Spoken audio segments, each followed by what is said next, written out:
vibing and thriving. I'm excited now.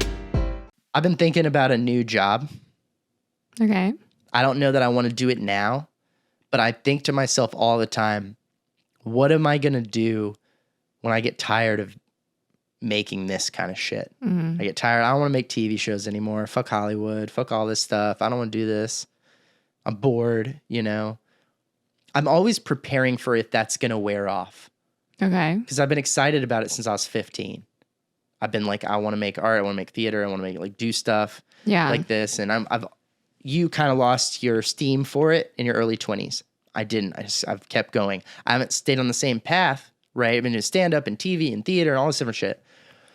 But I'm always like, I feel like I'd be good at other stuff. So like part of me just wants to try other stuff. And I think maybe I found a thing that would be super fucking interesting and fun for me.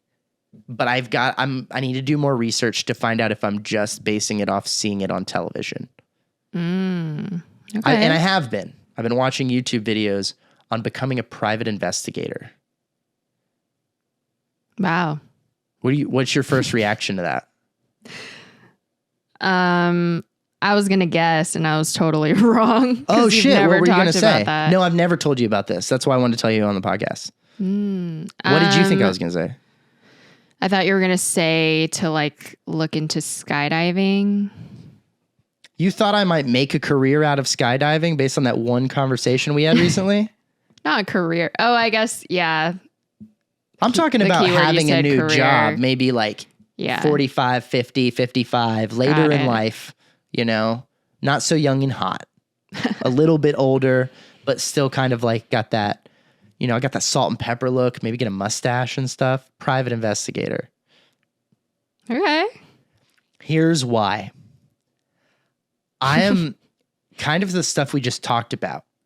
I love the technical aspects of stuff, and I really have a lot of patience. I'm a very patient person as far as in the moment. Maybe not long term, but like right now, someone's like, all right, you got to wait. In 10 minutes, my dad's like, we've been here forever. I could wait an hour, and I'm usually not, as long as I don't have anywhere to be, I'm good. I look at stuff. I have ADD. It's easy for me to stay engaged or whatever. Yeah. But there's all this like sneaky shit involved in being a PI that I think I'm gonna be fucking dope at. I'm good at gadgets. That's a lot of being a PI. Do you have to go to school for that? So I looked this up. Yeah. It all depends. You have to get a license. That's a thing. A private investigator's license is a thing. Okay. Like we were talking about earlier, every state is different. Of course. Some states want you to have police experience. They're like, you can't get a PI license in here unless you've been in law enforcement for like 2 or 5 years or some crazy shit like that. There's a lot of other different rules and it's like wildly different in different places. Some places you can literally just go sign up, like just go get the license, and maybe you have to pay a fee, right? Questionnaire, fill out some forms, but no test. Okay. There's other places where you get to test. There's other places where you got to have law enforcement. So it really depends on where you live. And I haven't looked up like the places I want to live in particular because the videos I was watching didn't say anything about that. And again, I'm thinking about doing this in like 20 years or something. Like not soon. That's pretty cool. I just fucking think it's fascinating. And I think I'd be really good at it because there's a bunch of like subterfuge and kind of like con man-y stuff that you kind of got to do, but you're getting paid and there's a reason, and it's not always, honestly, it feels like a way to exercise some of my less ethical impulses while writing it off as not unethical because I'm doing a job and getting paid. And it's like a little bit of my hands in the air.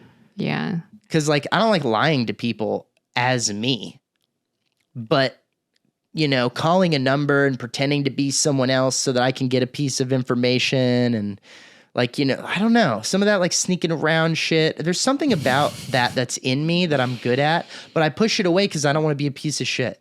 Like, I don't want to be a bad guy who has done it, but like, I'm good at that. I'm good at stealing things. I'm good at like pretending like I'm not where I'm supposed to be. Like, oh, I'm so lost. You know, it's like I'm a good actor, frankly. And I feel like, and like improv and stuff. And like, I just think I would be fucking great at it. I like support if that's what you want to do, but everything you're listing right now is. What else is there in being a private eye? I like waiting in the car for 8 hours. That's not what that's not what you like about it. You know, following people down the street, trying to keep a few cars away so they don't see me tailing them and shit like that. Yeah, it's one of those. I would never do that. But no, of course not. You'd be terrible at it. You'd be terrible at it. And you know, I got one of those faces, babe. I look kind of like, but not. And then that other white guy with the, you know, constantly people are like, true. Are you on TV? And I'm like, I've been on TV, but I'm not who they think that I am. Hey, do you know Jimmy? And I'm like, I don't know. It's like everybody thinks they recognize me, but then they also don't. And so it's like I would blend into crowds really well. It's a golden age of sneaking around because we can just wear masks. For sure. It's fucking great. I think I'd be great at it, babe. I'd be rolling around, catching people who cheat and stuff. But I've heard there's two main paths to doing it for a living if you really want to make money. Like getting hired on a private basis to like, I think my husband's cheating on me, or Steve wants to know where Tiffany's going, or whatever. Like that stuff is actually pretty limited, and you've got to get a reputation to build a client base like that. Got it. Because those people don't come back. The wife, they're like one-offs. Yeah, the wife is like, I think my husband's cheating. I go follow him. I come back. He totally is. Here's the proof. She's like, I'm divorcing his ass. We're done unless she has another problem. Well, isn't PI also like if you're trying to find your biological parent or something? Yep. There's like an tracking ongoing... people down, like people tracking. Yeah. I don't know if that's as interesting to me. I think following people and surveillance is more interesting to me, and like investigating. Sounds a little dangerous. A little detective work style. Yeah. I'm into that kind of stuff. I don't know, maybe, but here's the two things. So they're like, oh, you want to do this? You think you're going to be spending your time doing this? Here's what most PIs do for a living: insurance claims and legal work. So you get hired by an insurance company, or you get hired by a lawyer or a law firm, and they're like, we have cases that are ongoing, and we have multiple of them, and we need you to look into it. So it's like, you know, homeboy said his car got stolen. So we're going to hire you as like a private detective to go figure out, did his car really get stolen? You're going to talk to the different people that were allegedly involved, see when was the last time the car was seen, you know, run the plates, all that kind of stuff, like to go see if he really lied about it. And then you go back to the insurance company and you're like, there's no evidence that he hid this car. I've checked every one of his properties. Unless it's in this one barn at this one address, I'm pretty sure it actually got stolen. Unless you can get a search warrant for that address, then you could go check the barn, but it's probably gone. So that's a lot of insurance claim stuff that people claiming things happened. You look into it. You know, they claim they got hurt this way. Is that really how they got hurt? Remember that episode of The Office where Daryl falls off of the thing and then Toby's like just going to issue him workers' comp? He and Dwight play private eye. They do some investigating. They find out he is lying. Yeah. And they found it out after the fact. So it's like that.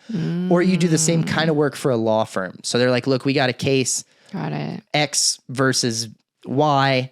We want you to, our client is X. We want you to follow Y around and see if you can get some dirt on them so that when we go to court, you can be like, but we have pictures of you at this location. So are you blah, blah, blah. So it's like you're backing up people who are trying to make a case. Interesting. That's a lot of what being a PI is, if you're going to make money off of it. But I don't know. It's just, I think it's very interesting to me. And there's always been, I'm not going to be a lawyer. You got to go to law school. I'm not good at school. Yeah. I'm good at the stuff that would make me a good litigator. I really think so. I'm fucking good at school. Can't be a lawyer. I don't want to be a cop. I'm just not, I don't respect all the laws enough. You gotta respect all the laws. Otherwise you're a piece of shit cop. You gotta follow them all. And you sign a fucking oath. You're like, I'm gonna follow all the laws. If I see other people not following the laws, I'm gonna say some shit. I'm not gonna do that. My buddy's doing some illegal drugs. You think I'm gonna turn him in? I would never do that. So I can't be a cop either. But I'm like, what do I do with this thing? Yeah. The skill set, you know? It makes me think about like in therapy, especially, well, this only pertains to a one-on-one individual therapy, but there are other kinds. But it's like you only know that person's life story from what they tell you. Exactly. And it's so trippy to think for a second, like, what if this person across from me is telling me so many lies and I have no idea? Yeah. Because like I only know that person. And I might meet other people they're talking about like in passing, but I'm never going to fully get their side of the story. Right. So part of the like therapist client relationship is trusting. You got to give them the benefit of the doubt. Right. Just start there. Right. For sure. Which is such a trippy thing to think about if you realize down the line, like, oh, this doesn't add up. Right. And that's why people end up with issues, because we're programmed for that. Yeah. You know, we both read, I don't know if we've either finished it, but we both read a good deal of Talking to Strangers, the Malcolm Gladwell book, where he's like, you have to be like that. Like we as a society, by the large majority, super duper majority, we all need to just trust people right away. Someone's like, my name's Kevin, I'm here to fix the cable.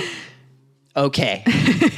Like we don't just immediately go like, let me see some ID, let me see some credentials.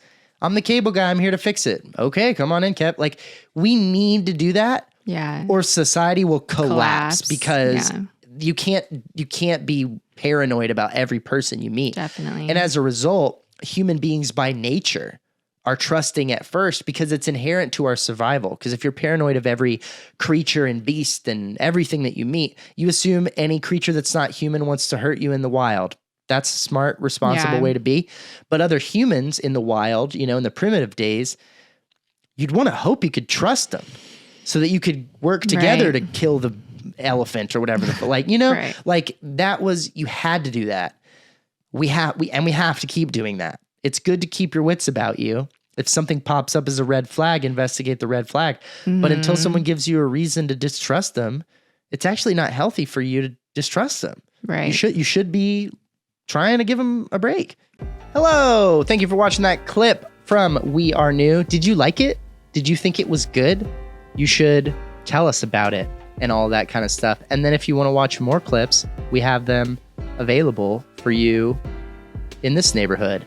Also, if you click on the little circle, then you get to know when things happen. I'm not saying the words that everyone else says. I have a problem with that. But thank you for watching the show. And, you know,